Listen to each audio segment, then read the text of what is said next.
Region Board Land Use and Servicing Committee. We'll just confirm that we are This conference will now be recorded. Thank you very much. So we're going to use the GoToMeeting recording feature as evidence of this meeting having been held in public. Should we find that we have any difficulty with our streaming, Land Use Servicing Committee, cross fingers and touch wood, we haven't had that issue in some time. Confirm that we are. Because I've said that is the day that we have some streaming issues. Thank you very much. Hopefully that doesn't actually so we're going to use take place. And just checking one more time to see if GC is here. I don't think he is. Should we find so given that, I will provide a land acknowledgement for today's event. The Calgary Metropolitan Region, we are very honored to be in the traditional territory of the Siksika, the Kainai, the Piikani, the Amskapi Punkuni nations of the Blackfoot Confederacy, and the Tsuut'ina Nation, the Bearspaw, Chiniki, and Goodstoney nations of the Ahi Nakota, and the Optimiswak Métis government, the Métis Nation within Alberta Districts 5 and 6. The spirit of truth and reconciliation, CMRB is actively working to build meaningful and mutually beneficial long-term relationships with Indigenous nations and communities in and around this region. Just want you to know we are working. Our next board meeting is on June 21st, which is National Indigenous Peoples Day. We're actively working on acknowledging and recognizing that at our next board meeting when we are all together. So with that, we will move forward in our agenda. The agenda has been distributed to you. Does anyone have any edits, amendments, corrections, changes, or updates they wish to make to today's agenda? And if not, I will invite a motion, please, to approve the agenda. Deputy Reeve Waldorf makes that motion. Do we have a second? Deputy Reeve Koken, thank you very much. Any debate, discussion on adoption of the agenda? And by exception, anyone wishing to vote opposed to adoption of the agenda? Seeing, hearing none, that carries. We'll ask the same question for the minutes of our last meeting, 11th of April, 2024. Any edits, amendments, corrections, changes, or updates to the minutes from our last get-together?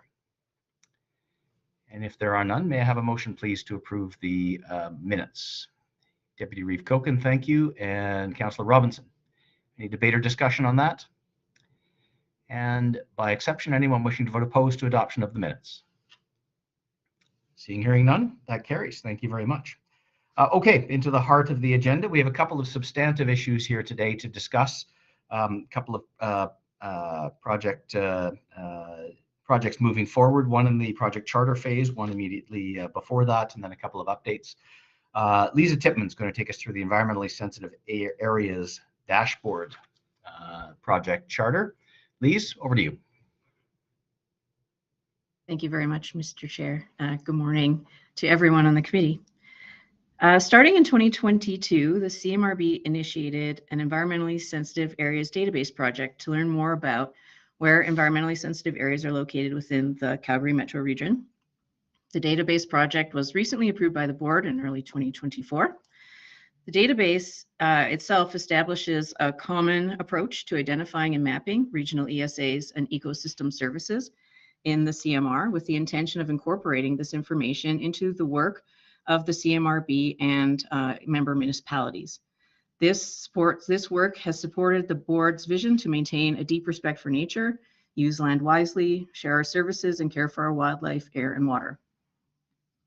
Information provided by member municipalities, the Government of Alberta, and many external partners allowed for the development of the database that identifies the larger spatial patterns of environmentally sensitive areas in the region. This database enables regional scale mapping, information sharing, and cross-boundary collaborative stewardship of ESAs. Thus far, the work has been requested for use in context studies, in some municipal planning work, and some transportation studies where more generalized, bigger picture ESA information and relative ESA values are needed. However, currently the ESA information is sort of a pile of data in a GIS database, and it is currently classified as municipal data. So this project, this dashboard tool project that is before you today, committee, would develop an online dashboard tool to help folks visualize the data and to make that information available to those who do not have access to GIS software, including representatives of our member municipalities, and also to academic institutions, various organizations, land developers and builders, and members of the public. So this would really allow this project to go from an existing data set to something alive that has the ability to interpret, to understand, and to learn from. The Alberta Real Estate Foundation is really interested in helping to fund this project and support its development. They have invited the CMRB to apply for a $25,000 grant. So if CMRB administration is directed to create a project charter for this project, we would then apply for the grant, and the project charter would not be approved by the board until that grant funding was in place. So with that, Mr. Chair, I invite any questions or any other discussion about this project. Okay, thank you, Lise. We have one hand up from Deputy Reeve Koken. We'll start there and start a speaking list beyond that. Yeah, Don, go ahead. I was just curious. The Real Estate Foundation, they're interested in providing a grant towards this project. What is their return on this grant? Like, where does the interest truly lie as far as this environmental sensitivity database? Thank you, Deputy Koken, for the question. The Alberta Real Estate Foundation provides grant funding for these kinds of projects that are related to planning and development industry all over Alberta. We don't have any strings attached to the funding. Essentially, administration at AREF has invited us to apply and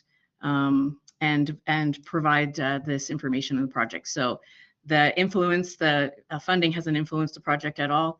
We just were invited to apply because Jamie Graves is very friendly and made a contact at a conference, and they offered the funding to us.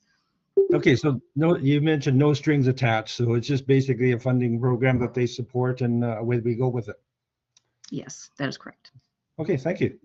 Yeah, Lise, if I could just supplement that question, I guess one of the thought I had just maybe a point of clarification. This is something we had on our work plan anyway, and we've identified an external source of funding, no strings attached, as you say, that will allow us to pay for a good portion of what we were planning on doing anyway. Is that a fair characterization?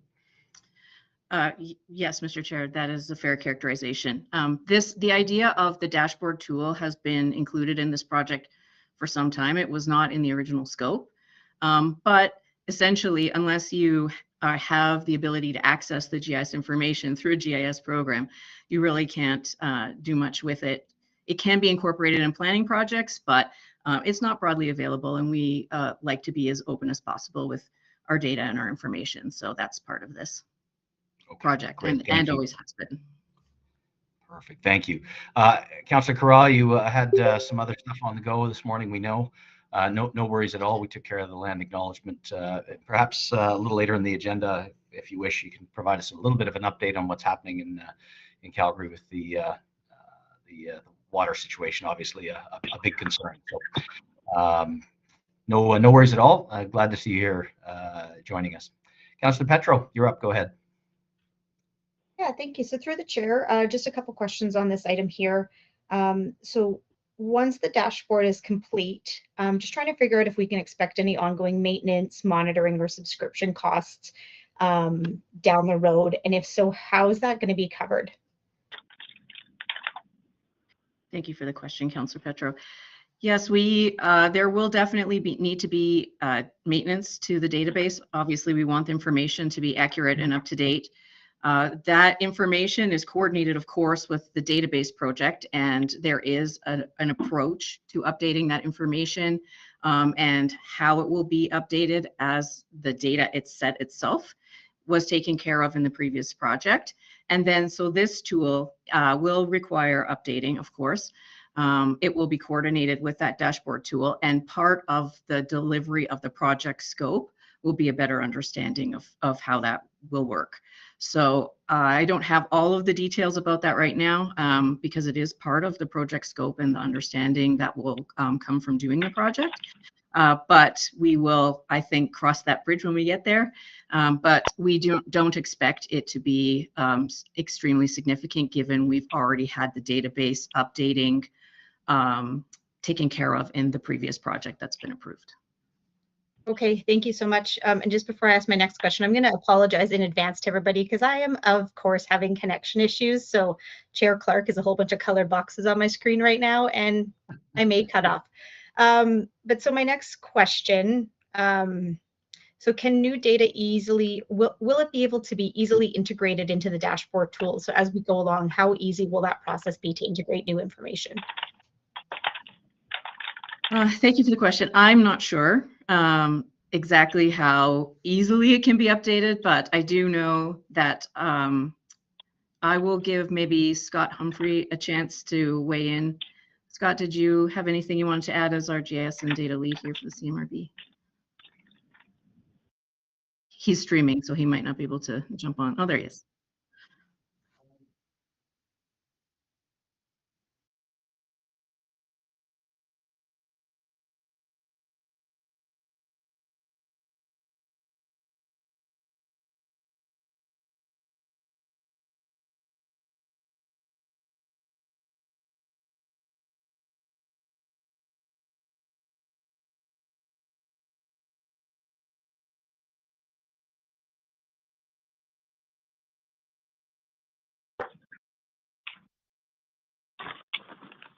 Awesome. Thank you for that. Appreciate the response.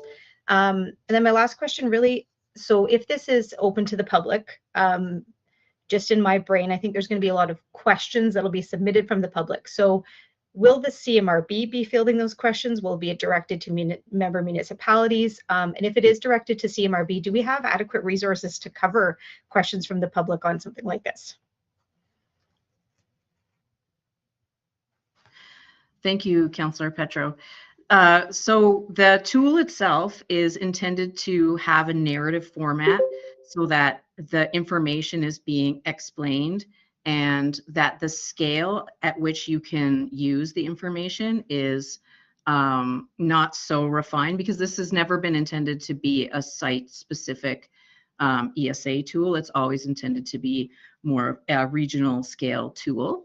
So as you mentioned, we have talked about, as part of scoping this project, what would happen if folks have questions, and so far we believe that we will be able to manage that through the development of the tool with this in mind, that and making the tool very narrative, very self-explanatory.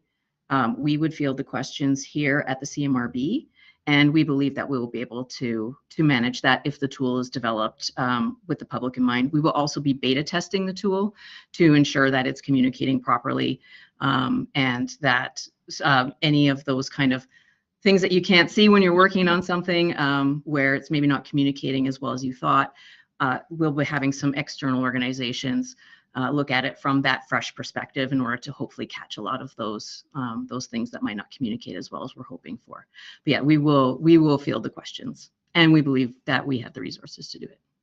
Okay, perfect. Thank you so much for everybody's work on this. Really appreciate it. Thanks, Councillor Petro. Appreciate the questions. Just a quick note, Mayor Janung offering kudos to the team for sourcing the grant. So thanks, Jeff. It's all Jamie and her charm. All right, Councillor Robinson, Okotoks, go ahead. Thanks, Mr. Chair. The report mentions that several municipalities have sort of got the ESA database in its current sort of digital form to use for various planning pieces. I guess my question is, has there been feedback about the usability or accuracy of the data for those purposes? Like, I understand the technical problem of like you have to have GIS software to use it right now, but in terms of like the actual content or the way it's structured, its detail, that kind of thing, has there been any feedback about that out of those municipalities who have requested and got it? And if any of the committee members have talked to their administrations and know, let me know, because I know I asked ours and ours did not request and has not used it for that purpose. Yeah, thank you, Councillor. I have not had any negative feedback at all, or any points of criticism or otherwise about the data. It has been shared. Some folks who didn't know about it from member municipalities that are working on transportation projects or other kind of projects are really excited to have it, because it's not at that site scale. It's more about broad trends and patterns. So far, folks have asked for it and have received it. And as far as I understand, are able to use it. I have not had any negative feedback or any constructive criticism on the data set to date. Thank you for that question and the response. Councillor Petro, we still have you with your hand up. Is that from before or is that a new one? All right, good to go there. Okay, good. Okay, I have nothing else on the speaking list. Any further questions before we perhaps move on towards the motion? And if there are no further questions or feedback, I will invite a motion that the committee recommend to the board for approval of the Environmentally Sensitive Areas Database Dashboard Tool Project Charter, subject to approval of grant funding. Anyone care to make such a motion? Deputy Reeve Koken, thank you very much. Seconded by Councillor Petro. Any further discussion on that? Deputy Reeve Waldorf, I see a hand up. Is that discussion? It is, Mr. Chair. Right. Thank you so much. Through the chair to the floor, we've had some discussions internally and discussions with our planning team and have some concern that the ESA database seems to be at a very, very high level. Much of the information is already readily available to the public. And, you know, I guess what's not available is the assumptions that are built into it. So we have some concern. The additional work that takes time and funds and focus away from the work already approved by the CMRB board. So at this point, we cannot support the motion. Thank you. Okay. Thank you very much, Deputy Waldorf. Do we have any further comment or question on the motion? And if none, I will move then to a vote. Again, motion, the committee recommend to the board approval of the Environmental Sensitive Areas Dashboard Tool Project Charter, subject to approval of grant funding, moved by Deputy Reeve Koken, seconded by Councillor Petro. By show of hands, all those in favor?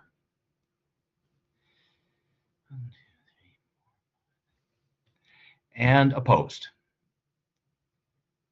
All right, that motion carries. Thank you. Okay, thank you, Lise. On to the next, which is population and employment projections. One step upstream of the last discussion of a project charter. It's contemplating the creation of a project charter around population and employment projections, a hot topic in our region. Lise, you can take us through that, please. Go ahead. Thank you, Mr. Chair. So the CMRB completed population and employment projections in support of developing the growth plan and background studies and other studies. The population projections were approved in 2018, and they were a refresh and update of the Calgary Regional Partnership projections, in part because there was such a tight timeline on the growth plan, and also they were agreed to by the majority of member municipalities. So we started from there and refined and worked through those. And then in 2020, we did employment projections for the region at that as a regional total. So we had at CMRB Admin, we had planned to coordinate the population and employment projections update within to support the 5-year review of the growth and servicing plans. And this was also in alignment with the direction of the board at the time of the approval of the population projections that we should be updating them every 5 years to keep them current and relevant. So this meant that the project was anticipated to start in 2025 in support of the 2027 growth plan update. However, during the scoping of the Regional Transportation and Transit Master Plan, it was identified that one of the most time-intensive and costly parts of updating a regional transportation model is the work that it takes to update the population and employment projections. So to ensure efficiency and coordination of the studies and work of the CMRB. CMRB administration is proposing to move the work on the projections up to this year. This can be done without material impact to the performance of the CMRB budget for 2025. And questions about that, Mr. Copping will be happy to speak to them. CMRB administration is proposing a work plan for the study similar to the work plan used for the previous population and employment projections at at the outset, which would be we would find a population and employment projection total, like to act as a control total for the whole region. And then it would be broken down by member municipalities and, significant member municipalities and other municipalities who are not members of the CMRB. So they would be, it would be divided up that way. And then after it's broken down by individual member municipality, there would be a spatial aspect to the project. And this would be something new that we haven't done before. But it would allow us to support that spatial, working with municipalities on a spatial allocation general of population and employment projection would allow us to support the regional transportation and transit master plan, as well as other work of the board. And it would bring those projections in alignment with the growth plan in terms of where we're expecting significant growth. And so once the consultant can work with member municipalities to identify the information at the detail that they would need for their methodology, we would bring it back together, agree upon that spatial allocation as a group, and then the final product would be available for both the growth and servicing plan update and for the RTTMP, and then other work of the board, such as key performance indicators and the monitoring of the growth plan and so on. So over April and May, we worked with TAG members on a project scope. This is the result of that work, and no significant concerns were brought forward to us about the proposed scope in front of you today. So if directed to use this scope to build a project charter, we would then bring that project charter back to committee for review, and it would then have an associated estimated budget and timeline, and would proceed to the board for approval if so directed by the committee.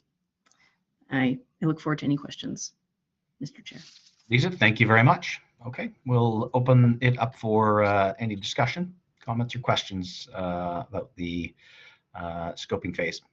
Councillor Petro and Airdrie. Tina, go ahead. Thank you, Mr. Chair. So through the chair, just a couple questions. And I know the last time that these population projections were done, Airdrie had a few concerns with it. So just wondering, if a municipality has defendable data to make a case, can a municipality change the opinion of the consultant's growth scenarios? Last time this was done, Airdrie's population was, considered in that low growth scenario, and at that we would be underestimated by about 14K at that time, and under a high growth scenario about 58,000 at that time, which is a fairly significant population adjustment there. So just trying to figure out if this charter could consider that the weight of municipalities' opinion may alter what is recommended by a consultant. Again, if the municipality has that defendable data, like we do a census every year, so we have those numbers, and we're showing to be in that high growth scenario. So just want to make sure that we have the most accurate data when we're moving forward with these. So just wondering if that is a consideration in this charter. Yeah, thank you, Councillor Petro. Of course, all of our projects are highly integrated with staff. I think this was the very, very first project we did. So, it was, we've learned a lot together on how to work in a good way together, how to trust each other, how to build a scope ahead of time so that we're all on the same page when we work with consultants. We're clear with consultants what we're looking for. Of course, population employment projections are still projections. One of the issues that always comes up, these are usually very contentious projects because they're seen as being, inaccuracies and competitions that come up. One of the things that we do to manage, one of the things that came up last time that was a concern is municipalities are working towards their own numbers, but as a region, when we have a sense of how many folks and jobs are coming to the region, if you added up every municipal projection, it ends up being a lot bigger than the expected regional total. So there is some interplay of adjusting expectations when you're working at that regional scale in order to make the regional growth projection make sense. But that said, we always are, this project charter is designed to be highly collaborative with our TAG group and with external stakeholders as identified by the consultant. And now that we've got a few projects under our belt, we do, I think, work a lot more effectively together just as an admin and an expert team.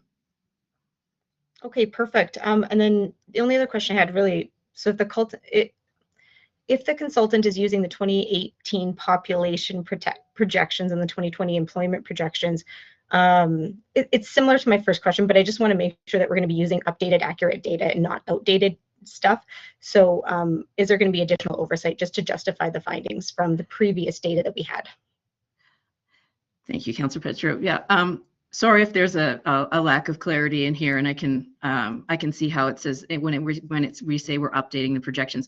We will be basically redoing this study because the previous projections did not consider the growth plan. They did not consider current conditions. So we're essentially it's a project refresh in the sense we're going to redo the projections, but it will be more of a redo than an update. That is a perfect response. Thank you, Lisa. We don't often operate to a standard of perfection, but yet hit it on a regular basis. So anyway, thank you for that feedback.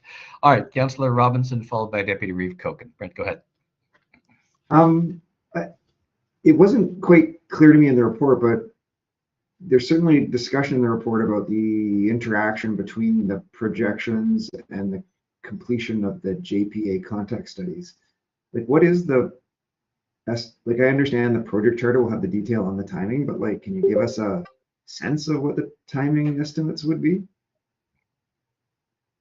Yeah, so thank you, Councillor.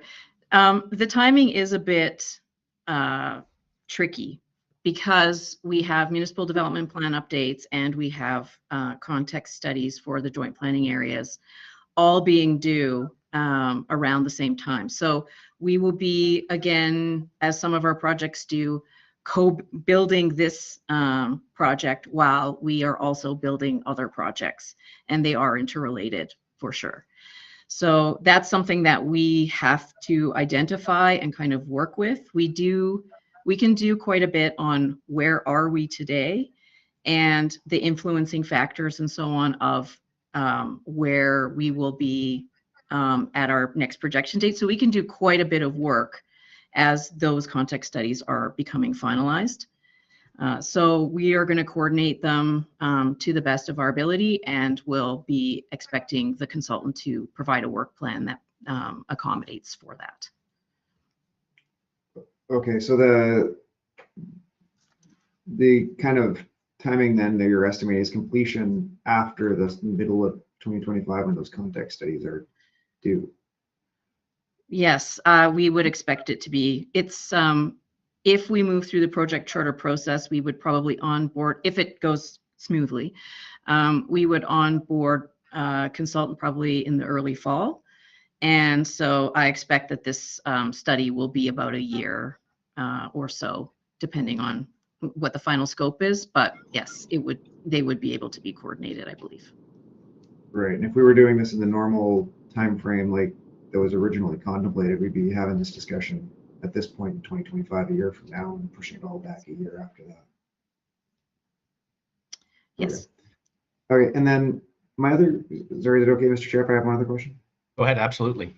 Yeah, I guess, you know, this sort of follows a bit on what Councillor Petro mentioned, but have we done, or is it contemplated to be part of the project, like an assessment of the accuracy of the 2018 estimates and, you know, what may have caused, you know, reality to diverge from those estimates? Because, I mean, I think they have, which, you know, is the nature of projections. That's the way these things work. But, you know, I think understanding the reasons why they diverge and how we can, you know, try to improve, of course, is part of the idea to get them as close to reality. So I'm curious if that's estimated to be part of the charter. Has that work been done at all, or how that might be taken into account? Thank you, Councillor. In all honesty, because we updated the Calgary Regional Partnership projections and the way that the consultant involved in that project did it, we don't have a lot of information in the background about where their information came from exactly, and how normally with projections, there's just oodles of spreadsheets and Excel data behind them. And with this one, there was very little. So we've made some project controls over as a result of that to request all the background information and data at the closure of all projects now and so on. So we've already made some administrative steps to ensure that we're not left with a lack of data and a lack of information about findings and conclusions when projects are gone. So we will be, I think, starting these over again. They will be pretty fresh and new, and not relying on the 2018 data, in part because so much has changed, and including the growth plan, including immigration targets and so on. There's just so much that's changed, but also, we did strike upon some deficiencies in what we were left with at the end of this project, the 2018 projection specifically. So we won't be repeating that error again. We've already provided some additional administrative controls in our procedures and how we do things. Yeah, thanks for that. I think it's fair to say that the team is learning as we go and applying that. And as my father used to say, I think the team is going to get better as they improve. So, all right. And with that, we've got Deputy Reeve Koken. Go ahead. Yeah, thank you. I was just, my question's around the timing as well, and considering that this information could be quite valuable for the federal transit funding grant application. And I was just wondering, when do you expect possibly the project charter would be coming back to the Land Use Servicing Committee? If we are directed today to make the project charter, it would be at the next Land Use and Servicing Committee, which is in July, and then it would be approved at the July board meeting. Okay, thank you. If everything went smoothly. Yep. Thank you. Yeah, so they've a pretty accelerated process, but I think that reflects the importance of it. So yeah, fair. Okay. Anything else? We still, if Tina and Dawn, if you wouldn't mind just lowering your hands, so we'll, unless you have other questions. I have not been given power to do that on my end, unfortunately, but maybe I'll ask for that for next time. Okay. Any further comments, questions, or discussion on this? And if none, I will invite a motion that the committee direct CMRB administration to develop a project charter for the population and employment projections based on the project or on the proposed scope. Anyone care to make such a motion? Mayor Janun, thank you. Do we have a second? Deputy Reeve Waldorf, thank you. Any further discussion on that motion? If not, we'll move to a vote. Moved by Mayor Janun, seconded by Deputy Reeve Waldorf, that the committee direct CMRB administration to develop a project charter for the population employment projections based on the proposed scope. All those in favor? Any opposed?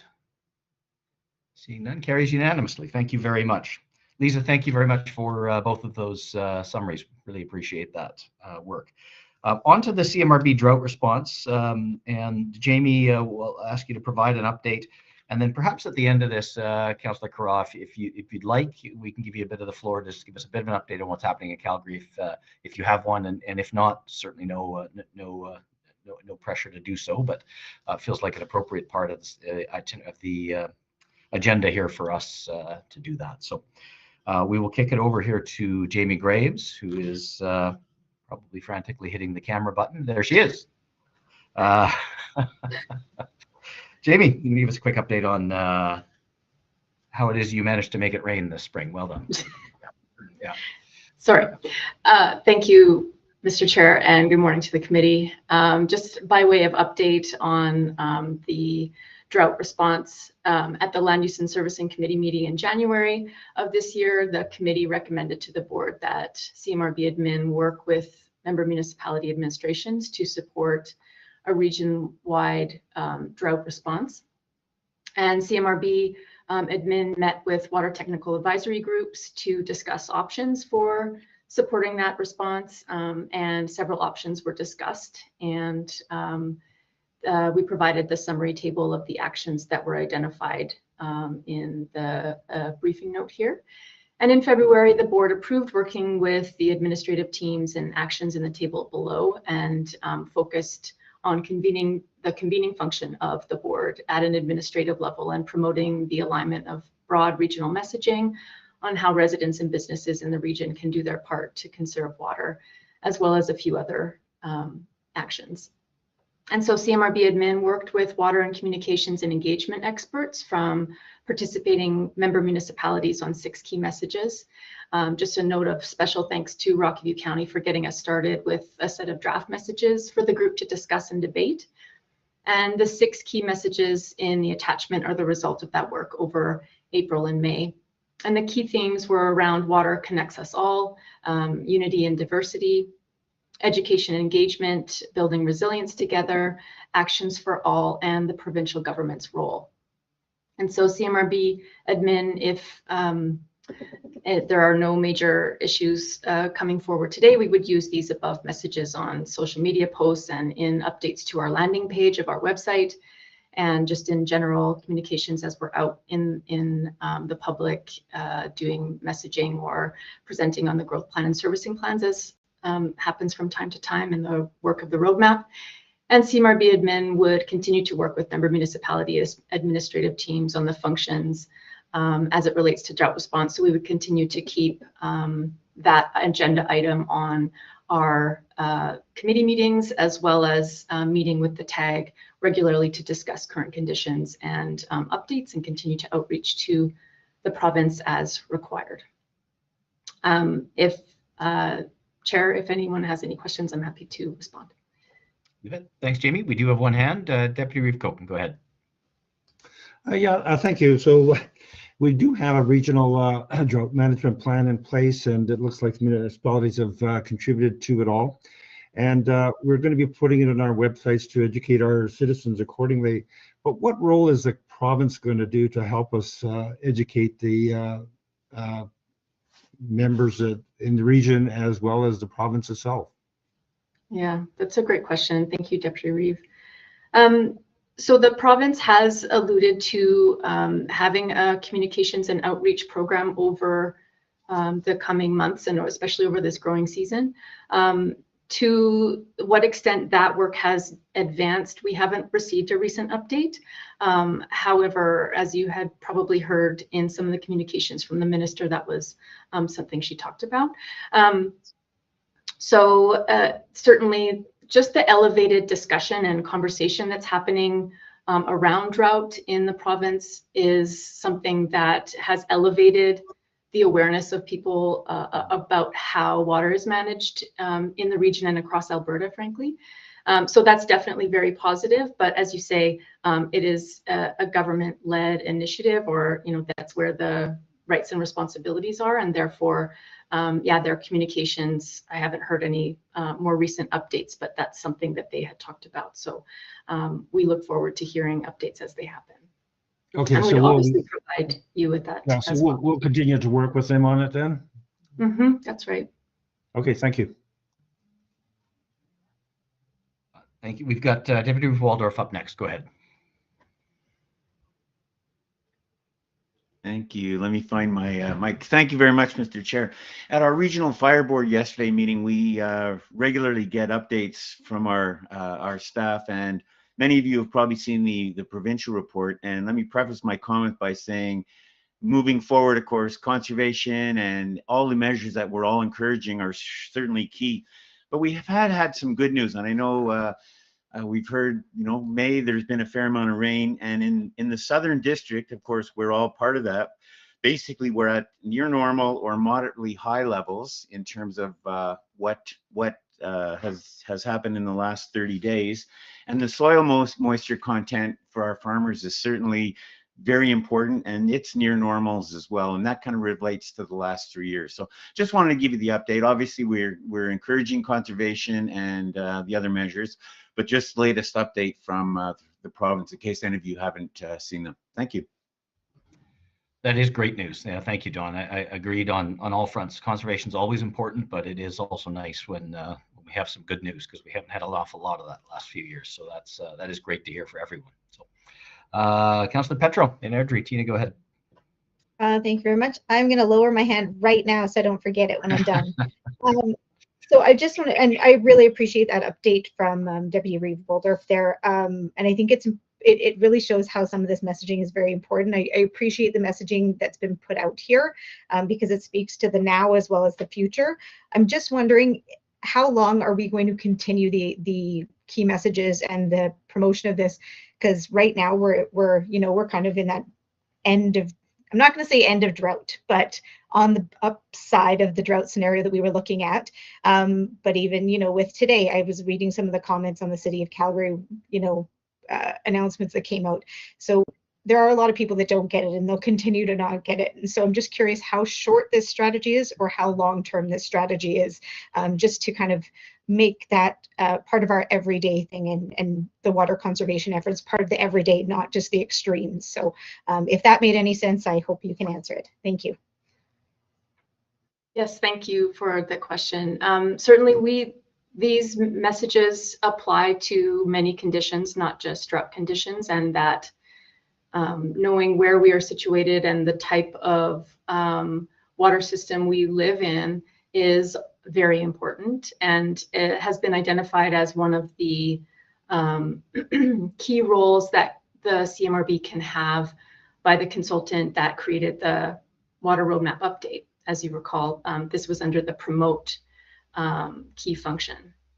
And so we're sort of fortunate, like if you could see it as a positive, it emphasizes one of those conclusions, which is to say, the public should know about how we receive water and the resource that we rely on collectively. And so I think a lot of these messages are applicable whether we are in a drought scenario or not, and so we would look to those as ways to continue to communicate. And in response to sort of Deputy Reeve Koken's comments also, that it's important for the public to know these things and to continue that education piece. So with that, I think these messages, although we can kind of double check them as conditions change, whether they change or not, with the province, I would look to the province for, the 4 out of 5 or 2 out of 5 or whatever, wherever we're at,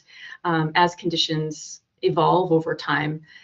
We may still see very hot, dry conditions in the future. So we want to be aware of that too. So I think, just to briefly answer the question, an iterative relook at these on a regular basis is important, and we could tweak them with our colleagues to make sure that we're continuing that promote of how water is delivered in the region and what our resource requires of us. Thank you. Great. Thank you. Very, very good questions, and a fantastic update. Any other questions on the drought management and drought response? If there are none, Councillor Carra, a couple of questions came up before you joined us here, and obviously there's an ongoing crisis going on in Northwest Calgary as it relates to a water main. Imagine that may have been what you were dealing with. If you have any updates for us, I'd love to hear them. Yeah, the first thing I want to say is I don't have a lot to offer on the regional situation, and I apologize for that. I think everyone's just laser focused on just basically getting the message out. There was a major break of one of the major distribution feeder mains under 16th Avenue Southeast. Bowness is basically on a boil water advisory. There are impacts all the way down the line, but they haven't sort of impacted the majority of the city yet. And we are working around the clock to get this fixed. The key messages that I have for the public from CEMA are the same as in the CEMA being the Calgary Emergency Management Agency, which has been activated. Mandatory stage 4 outdoor water restrictions are now in place with no outdoor water use permitted. Businesses using large volumes of non-essential water are also restricted. This includes water used for construction, exterior window washing, pesticide application, washing outdoor surfaces, with the exception of where it's required for health and safety regulations. Citywide fire ban has been issued by the Calgary Fire Department. The city is working around the clock to repair the break and restore service, but it may take several days to return to regular operations. Parts of 16th Avenue Northwest are currently closed to accommodate the repair work. Calgarians are asked to delay their dishwasher and washing machine, limit shower times, keep baths shallow, turn off water taps when not in use, and turn off humidifiers and ice machines. So I guess the message to the regional partners are, if you're receiving water, if you're part of the City of Calgary water supply, please apply those in your own communities, and we'll get this fixed. I don't know what caused the break. I'm interested to hear, but it could just be just general wear and tear. But it's a pretty major break, and I guess we're on it. And the other thing I would, I know that Airdrie has sort of initiated similar restrictions, and I want to appreciate Airdrie for doing that. And I also just want to say, maybe waggishly, we figured we could waste a lot of water spill a bunch of water into the universe because we've had such a wet May. Yes, let's not make that a Okay. common occurrence. Yeah. Councilor Petro in Airdrie. Tina, go ahead. Thank you. I just had one question. And yeah, so Airdrie went to level 4 today and the fire ban as well. But one thing that I'm seeing, so the emergency alert that came out on everyone's phones said absolutely no showering or baths. And then the level 4 is saying limit your showers and take shallow baths. So is there a misalignment there on that messaging? Just because I've been asked a couple times by residents here. Yeah, that's a good question. I mean, I don't think, I mean, between us, I don't think it's so severe that we just have to say absolutely no, but I would encourage everybody to limit or put off, and it's just good practice. All right, I am not showering for you today, GC. Thank you. I'm not showering for you, Tina. Another wonderful benefit of online meetings. All right, thank you very much, Councillor Carra, for that update. Yes, sorry I can provide more insight than that. No, not at all, not at all. It's an emergent situation, so no. We were jealous of what Jeff did last year, so we wanted to have a little bit of our own action in that regard. Yeah. Okay, thank you. Thank you all. Okay, unless there's anything else on the drought response, I will invite a motion the committee receive for information and update on regional messaging developed among partner member municipality staff. Anyone wish to make such a motion? We've got Deputy Reeve Koken, seconded by Deputy Reeve Waldorf. Any further discussion on that motion? If none, all those in favor? And any opposed? Seeing, hearing none, carries unanimously. Thank you very much.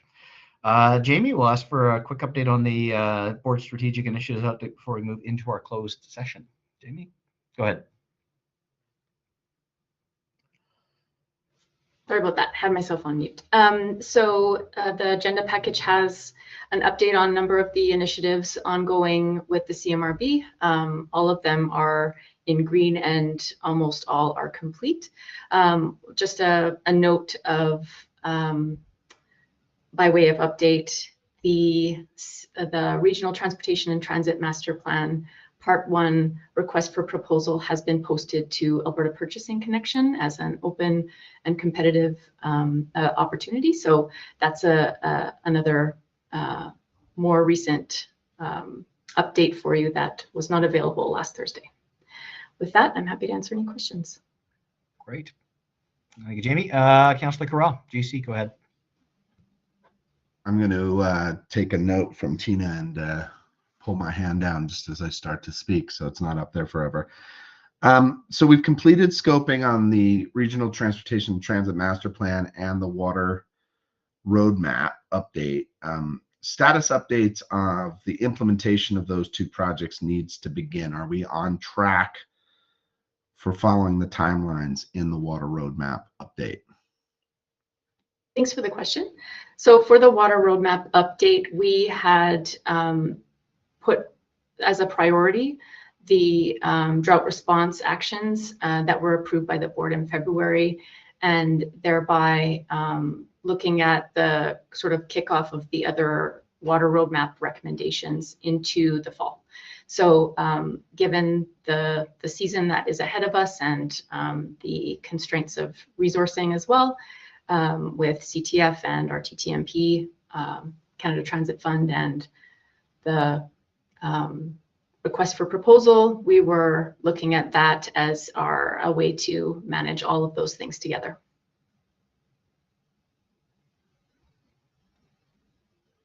Thank you. Thanks, Jamie, for that update.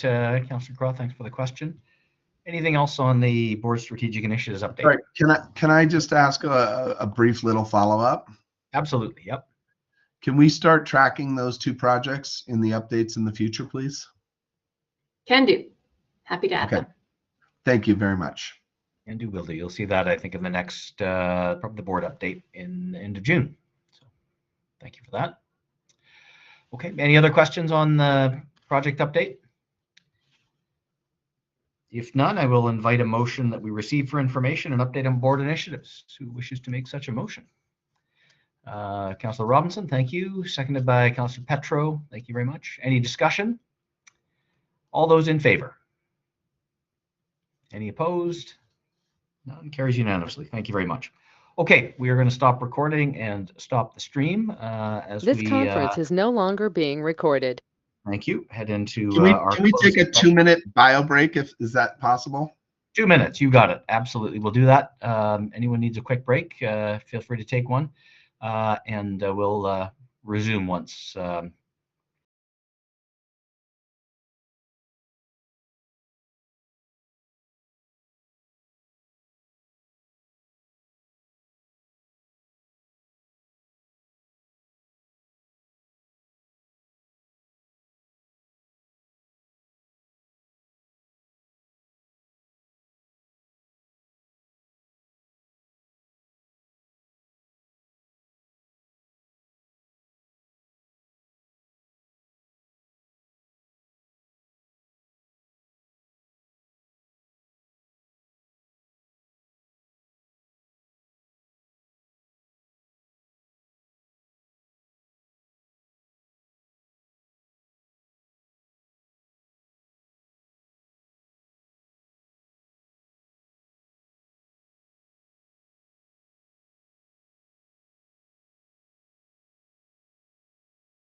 We are streaming. Fantastic. Okay. Back in open session, and I would invite a motion that the committee receive for information an update on the Infrastructure Canada Permanent Public Transit Fund and the proposed approach for member municipalities to work together on a regional application. Anyone care to make such a motion? Councillor Petro, thank you very much. Second is Councillor Carra. Thank you very much. Any further debate or discussion on that? And by show of hands, all those in favor of that motion? And any opposed? Seeing, hearing none, carries unanimously. Thank you very much. Okay, anything further here before we depart our time together today? Right, and if not, we will be all together again as a committee on Thursday, the 4th of July. Again, online. We're together in person at the board level in beautiful Rocky View County on Friday, the 21st of June, 9:30 a.m.